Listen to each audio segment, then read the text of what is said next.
All right, the next game, Titans at the Bengals. This line open up Titans -4. It's up to 6. So at first I thought this was public money, but it looks like the sharp money has taken this line up to 6, which is a little surprising because usually the sharps are on the underdog. So who do you like in this game?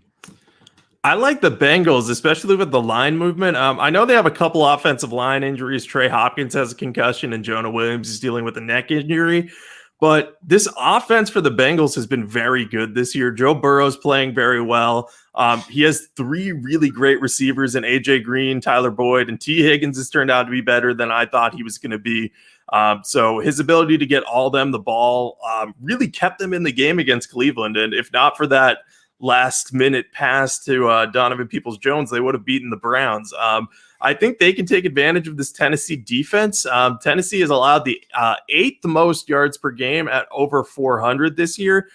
Even if they can't move the ball on the ground too much, if their offensive line's banged up and if Joe Mixon is out, Burrow can still get the job done with his legs. He can scramble around and he can make pretty much any throw on the field. He's really looked very good and he continues to develop. I do think the Titans are going to have a good matchup on offense. They're going to move the ball pretty easily on the Bengals defense, which is missing quite a few people there and, just isn't great against the pass or run either. So I think Derrick Henry, Jonnu Smith, and A.J. Brown are in for big games. But I see this being a classic Bengals of this year game that we've seen. When they play against weak defenses, they can move the ball and keep themselves in the game. And I think Tennessee's defense isn't all that great. They've allowed let's see, I have this written down somewhere, I think. They've had all their games decided by 6 or fewer points, and they've allowed 30 points on multiple occasions. So I think Joe Burrow keeps them in this. I think we get a backdoor Burrow cover late. So I'm going to be on the Bengals for 1 to 2 units. I want to see what happens with the offensive line. If we're missing a bunch of guys up there and the Titans are looking healthy, then I may back off of units on this one, but I still think the Bengals are the right side. Yeah, I feel the same way about this game. Injuries are a big concern. The Bengals are also missing 2 starting cornerbacks against the Browns, which is one of the reasons why I like the Browns so much. William Jackson was out, but it sounds like he's going to be back this week, so that's at least a nice boost. But they're still missing 2 defensive tackles. They might be missing 2 offensive linemen. Ordinarily, I think I would be scared of an offensive line missing 2 starters against Jadeveon Clowney and Jeffrey Simmons. But, Simmons has played well this year, but Clowney really hasn't. He has no sacks on the year. He's good in run support, but he just hasn't been the same pass rusher we've seen in recent years. So, if the Titans aren't getting to the quarterback at all, then I don't think it matters as much if the Bengals are missing 2 offensive linemen. I mean, we saw Joe Burrow throw for 400 yards against the Browns, who have Myles Garrett and Olivier Vernon, some other talented defensive linemen. So I kind of strange that this line's moving up because I like the Bengals. I think they should be able to get a backdoor cover, like you said.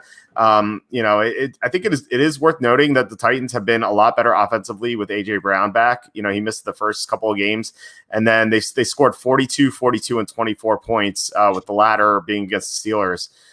So they're better offensively, but their defense just has been bad. That could maybe change a little bit with Adoree Jackson possibly coming back this week. So that's another injury to look at. But right now I'm on the Bengals.